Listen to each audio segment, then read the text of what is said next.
दोस्तों नमस्कार, मैं हूं प्रभात और आप मेरे साथ देख रहे हैं बिजनेस और फाइनेंस ब्लॉग। आज की जो हमारा सीरीज है वो खाओ खिलाओ मजे से। इसी सीरीज में हम बात करेंगे एक कंपनी पर ऑलरेडी बाद में बात कर चुका हूं। वो कंपनी का नाम था, मैं आपको बताऊं, वो कंपनी का नाम था जोमेटो लिमिटेड। और अब हमने दूसरा कंपनी की बात करेंगे। वो नाम था पहले बर्गर किंग, लेकिन अब वो हो गया है कंपनी का नाम कुछ चेंज। वो नाम हो गया है रेस्टोरेंट ब्रांड एशिया लिमिटेड।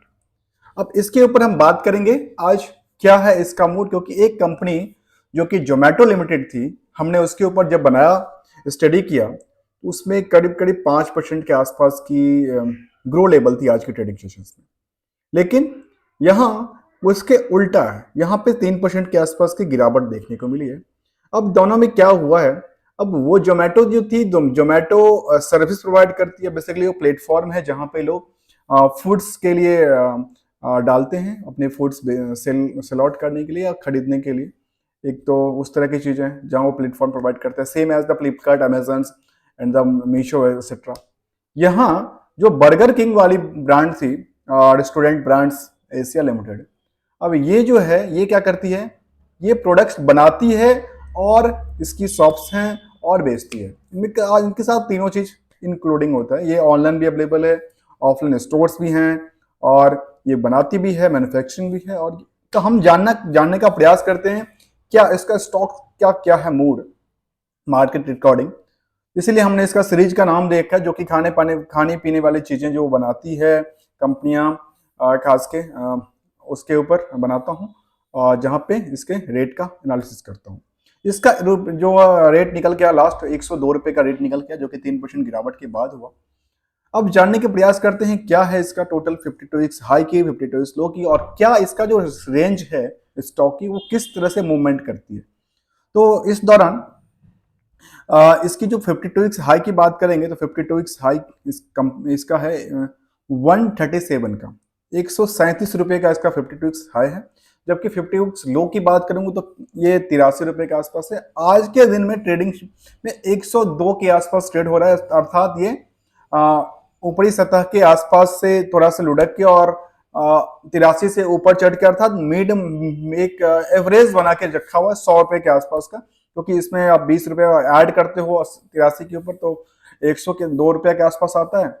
और वहां से यदि आप 137 में से घट माइनस करते हो 37 रुपए का, अर्थात ये अभी नीचे पोर्टल में ही है, क्योंकि इसको एवरेज करके देखें तो नीचे सतह में ही चल रही है ट्रेडिंग इसकी, तब भी ये गिरी है। अब हम जानने का प्रयास करते थे, फेस वैल्यू 10 रुपए की है। साथ में देखने का प्रयास करते हैं जो क्या इसका पीबी रेशियो वगैरह है। पीबी रेशियो में -80.51 का है पी। साथ में इसका एक चीज मुझे देखना जरूरी है, कि इसका जो रेंज, स्टॉक का रेंज है, एक दिन में तो आपको पता चल गया। 5 दिन का क्या मूवमेंट है, 5 दिन के अंदर अच्छी खासी उसमें रैली देखने को मिली बीच में, लेकिन ये फिर से दोबारा ये बिकवाली की तरह मूड किया है। साथ में यदि एक महीने के चार्ट देखो तो एक महीने के चार्ट में कुछ खासा नजर नहीं आ रहा। लेकिन ये एक तरह से ना, इसका जो चार्ट है वो चार्ट, इसको कैंडल स्टिक्स में बना के देखूं तो चार्ट ये बड़ा वैल्यूबल वाला है। इस वैल्यूबल करने का मतलब इसमें जब भी कुछ पुल आता है तो अच्छी खासी इसमें वॉल्यूम ऑफ ट्रेड होता है, और वॉल्यूम ऑफ ट्रेड इसमें सेल आउट भी होता है। इसी वजह से इसमें स्टॉक, इसका जो रेंज है वो फ्लेक्सिबल की तरफ मूवमेंट करती है।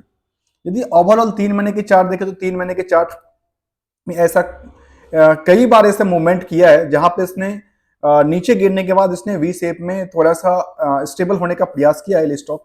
लेकिन जो इसका अच्छी खासी रैली देखने को मिली थी वो मंथ था इसका दिसंबर, शायद जनवरी के आसपास। जनवरी में इसने अच्छी खासी रैली देखने को मिली, जो कि 137 तक इसने जंप लगाया था। बाद में दोबारा इसमें गिरावट गिरावट अर्थात बिकवाली चालू हो गई। इसके साथ साथ 6 महीने की चार्ट देखूं तो 6 महीने के चार्ट में भी यही देखने को मिला, क्योंकि बीच में अच्छी खासी इसमें वॉल्यूम ऑफ ट्रेड चल रही थी। जो कि खास की वॉल्यूम ऑफ ट्रेड सबसे ज्यादा नजर आती है, वो नजर आती है जनवरी में। जनवरी में 3 से लेकर के, और बाकी जो वॉल्यूम ऑफ ट्रेड है वो 24 जनवरी के आसपास का जो मूवमेंट था वो काफी अट्रैक्टिव रहा, जिसकी वजह से इसमें अच्छी खासी मूवमेंट आई थी। एक साल की बात करें तो एक साल के बाद में सबसे ज्यादा जो वॉल्यूम ऑफ ट्रेड हुआ वो दो जगह ज्यादा देखने को मिल रही है। एक तो देखने को मिलती है, आप देख पाएंगे, जो सितंबर 23 के अंदर, और दोबारा ये जो मूवमेंट किया है वो किया था जनवरी 24 के अंदर। इससे पहले इसमें मूवमेंट थोड़ी सी जहां भी थी हल्की सी झुकावट थी। अब हम बात करेंगे, चार्ट तो हमने देख लिया कि क्या परसेंटेज वाइज क्या कितनी गेन हो रही है कंपनी से, इस स्टॉक स्पेसिफिक से, और क्या लॉस हो रहा है, हम इसी की बात करेंगे। क्या है इसका मार्केट मूड, और क्या इसमें इन्वेस्टर का बन रहा है ट्रस्ट बिल्डअप हो रहा है, या इन्वेस्टर यहां से बेच के निकलना चाह रहे हैं।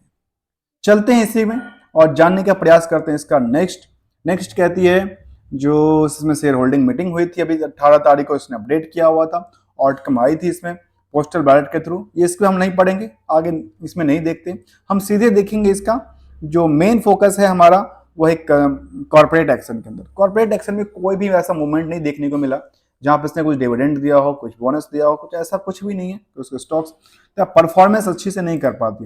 यदि हम बल्क ट्रेड की बात करें तो उसमें कुछ भी नहीं सर्विसेज है। रिवेन्यू की बात करें तो रिवेन्यू में इस स्टॉक में जो पिछले क्वार्टर था सितंबर और दिसंबर को कंपेरेटिव करते हुए, उसमें इसकी गिरावट देखने को मिली है। यदि गिरावट की बात करें तो मुझे लगता है ये करीब 1% के आसपास में गिरावट आई सेल्स के अंदर, जिसकी और देखें इसकी जो नेट प्रॉफिट की पार्ट, नेट प्रॉफिट के पार्ट में थोड़ी सी ग्रोथ, थोड़ी सी जंप किया, जो कि पिछले क्वार्टर में इसने अच्छी खासी लॉस गेन किया था। मैं लॉस गेन की बात करूं तो लॉस को ही गेन कहते हैं, लॉस किया था, और थोड़ी सी इसमें रिकवरी हुई, जो कि मुझे लगता है 30% के आसपास की रिकवरी इसमें दर्ज की है। लेकिन प्रॉफिट जो रिवेन्यू का पार्ट था, रिवेन्यू का पार्ट में उतना ज्यादा नहीं था, लेकिन रिवेन्यू का पार्ट इसमें नेगेटिव, वो पिछले क्वार्टर से कम है, लेकिन प्रॉफिट की पार्ट बढ़ी हुई है। ये कई बार मुझे अचंभित करता है कैसे हो सकती है चीजें, क्योंकि अगर एक्सपेंसेस हो सकता है इसने कुछ ऐसे एक्सपेंसेस बुक किया हो जहां पे उसको नहीं करना चाहिए था, ऐसा हो सकता है। मैं इसके डीपली नहीं जाता, ये डीपली जानने के लिए हमें कंप्लीटली बैलेंस शीट और जो पीएल है वो जानना पड़ेगा, क्योंकि उसी के अंदर छुपा होता है फंडामेंटल्स की जो ट्रिक होती है, वही छुपा होता है। हम उसके लिए एक अलग से बनाएंगे अपनी स्टडी। दोस्तों मैं भी एक लर्नर हूं और जो लर्निंग करता हूं आपके साथ शेयर करता हूं। आप को कुछ ऐसा लगे तो आप मुझे कमेंट करके बताना प्लीज। और यदि मेरा वीडियो अच्छा लगा तो आप लाइक से सब्सक्राइब कर सकते हो। आपकी एक सब्सक्राइब होने से, एक कमेंट से हमारा जो मोटिवेशन और भी बढ़ती है, और हम और भी चाहते हैं कुछ अच्छे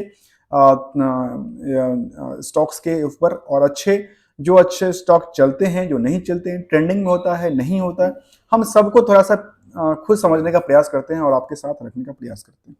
इस कंपनी का यदि कैश मार्जिन की बात करें तो कैश सीएपीएस की बात करें तो कुछ भी नहीं है, 1% 1 के आसपास भी नहीं पहुंचती है। यदि ऑपरेटिंग प्रॉफिट की बात करें मार्जिन की, तो वो पिछले क्वार्टर से इस क्वार्टर में काफी बड़ा है, क्योंकि मुझे लगता है करीब 15% के आसपास इंक्रीज किया है। एनपीएम ये निगेटिव चल रही है, हम इसमें ज्यादा डिटेल नहीं जाते। अब हम बातें करते हैं शेयर होल्डिंग पैटर्न की, क्योंकि ये जो 3 चीजें हैं किसी कंपनी के लिए, वो बातें होती है। दोस्तों मैं किसी भी कंपनी के स्टॉक्स को खरीदने बेचने की सलाह नहीं देता हूं, कंप्लीटली लर्निंग के लिए होता है। इसलिए लर्निंग के लिए पहले फंडामेंटल्स को जानना जरूरी है, इसलिए हम पहले फंडामेंटल्स को समझते हैं, उसके बाद हम स्टॉक की जो रेटें हैं उसको एनालिसिस करते हैं, जो क्या इसमें इन्वेस्टर्स का कितना मूड है, क्या ट्रस्ट बिल्डअप कर पा रहा है, नहीं कर पा रहा है। चलते हैं, जो शेयर होल्डिंग पैटर्न है उसमें 16% के आसपास की जो होल्डिंग है वो प्रमोटर के पास है, रेस्ट होल्डिंग जो है पब्लिक के पास है।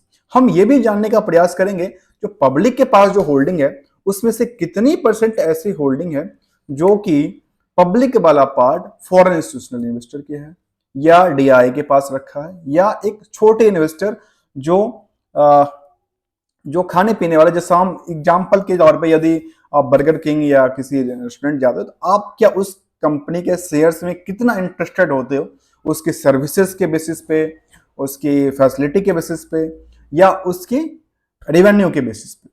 चलते हैं, पब्लिक के पास 85% के आसपास की होल्डिंग है।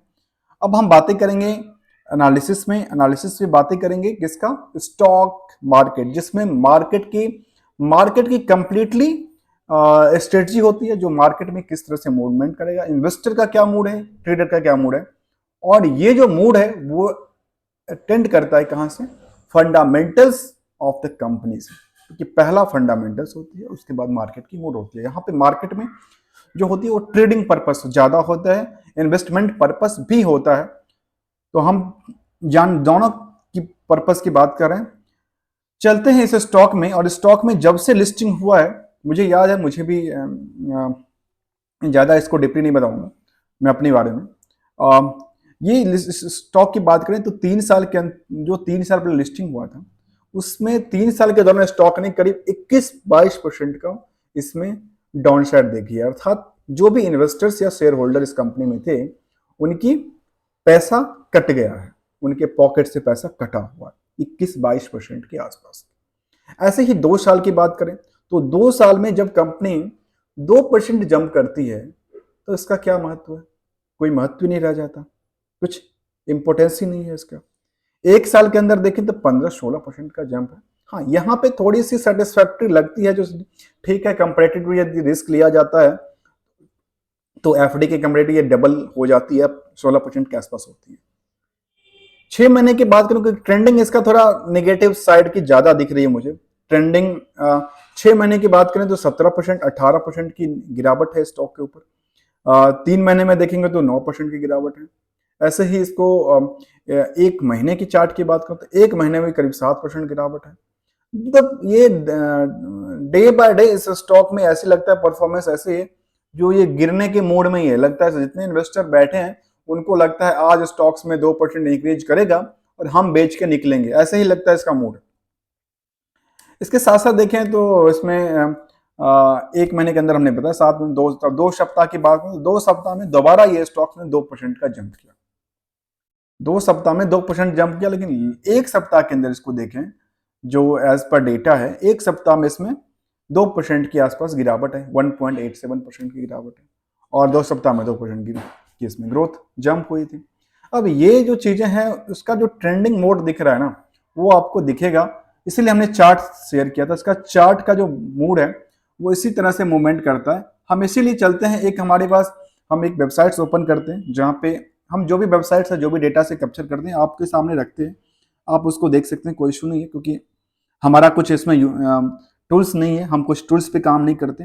हम इसके एक वेबसाइट है स्कैनर्स, हम उसका देखते हैं क्या कहती है। ये है restaurant brand Asia limited company है। तो मैं जाता हूँ रेस्टोरेंट, हम इसकी क्या करते हैं, सबसे अच्छा ऑप्शन है आप कॉपी करिए और पेस्ट कर देते हैं, क्योंकि हमें भी टाइपिंग में थोड़ा सा इशू हो सकता है। हमने इसको कॉपी किया और यहाँ पे आके पेस्ट किया और हमारे पास डेटा निकल के आई। हमने इस डेटा को बेसिस पे केवल हमें चाहिए यहाँ से इन्वेस्टर्स के मूड, हम यहाँ से केवल इन्वेस्टर्स जानने का प्रयास करते हैं, क्योंकि बीएसई के पास भी इन्वेस्टर की लिस्ट है, लेकिन वहाँ पे थोड़ा सा जो लिस्ट है वो थोड़ा सा लेंदी प्रोसेस के थ्रू आती है, इसलिए हमने इसको ये कैरी फॉरवर्ड किया, देखा। और यहाँ पे प्रमोटर के पास सेम जो कि फिगर होता है सेम ही होता है। यहाँ पे एफआई के पास 27% की होल्डिंग बनी की है। देखिए, प्रमोटर के पास है 16-15% की होल्डिंग, एफआई के पास है 17-28% की होल्डिंग। अर्थात ये कंपनी की ऑनरशिप तो वैसे भी फॉरेन की थी, और ये इसका जो बाकी जो होल्डिंग है वो भी फॉरेन का है इसमें। इसीलिए मुझे लगता है जब लिस्टिंग होने के बाद इसमें जो पैसा बचा था, वो पैसा धीरे धीरे धीरे यहाँ से निकालने के प्रयास करते हैं लोग। हो सकता है जो डीआई के पास है वो भी करीब 23-24% के आसपास है, और जो पब्लिक के पास बची हुई है, पब्लिक के पास करीब 34-35% की बची हुई है। पब्लिक के पास यहाँ पे ज्यादा होल्डिंग है। यदि कंपेरेटिव करें तो यहाँ पे जो बुलिश मोड में है वो पब्लिक ही बैठा हुआ है, और पब्लिक के अंदर भी ऐसा हो सकता है जो कुछ बड़े इन्वेस्टर्स बैठे हों। इसके लिए हम जाते हैं पब्लिक के अंदर, अच्छे ट्राई करते हैं क्या कोई बड़े इन्वेस्टर्स भी इसके अंदर है। तो आप देखेंगे बड़े इन्वेस्टर के नाम पे आता है अमानसा इन्वेस्टमेंट लिमिटेड, इसके पास करीब 5% की होल्डिंग है। इसके साथ साथ एक कंपनी और निकल के आती है वेलिस्ट मर्केंटाइल, ये कंपनी लगता है एडिटर लिमिटेड। ये एडिट कहाँ की कंपनी है, मुझे लगता है इंडियन कंपनी है या फॉरेन कंपनी है, मुझे कंफ्यूजन लग रहा है इस तरह की चीज़ें। तो इस तरह से एक नाम निकल के आता है जो कि इंडिविजुअल का नाम है अमन एन पारिक। इनके पास 1% की होल्डिंग थी, लेकिन रिसेंटली इसके पास होल्डिंग अभी दिसंबर वाले में नहीं है। तो ये इन्होंने बेच के निकल गया, हम इसलिए उसके मार्केट में ट्रेंडिंग थोड़ा सा और खत्म हो रहा है चीज़ों को। तो यहाँ पे जैसे आप देखेंगे, क्योंकि ट्रैक करने का सबसे अच्छा तरीका होता है जो क्या पिछले क्वार्टर में जितने इन्वेस्टर बैठे हुए थे वो इन्वेस्टर निकलने के चाह रहे हैं या उसमें पोजीशन बनाने की चाह रहे हैं। यदि कोई भी स्टॉक्स में बड़े लेवल के investors quarterly by quarterly position बनाने में लगे हुए हैं, इसका मतलब वहां पे बुलिश की मूड हो सकती है।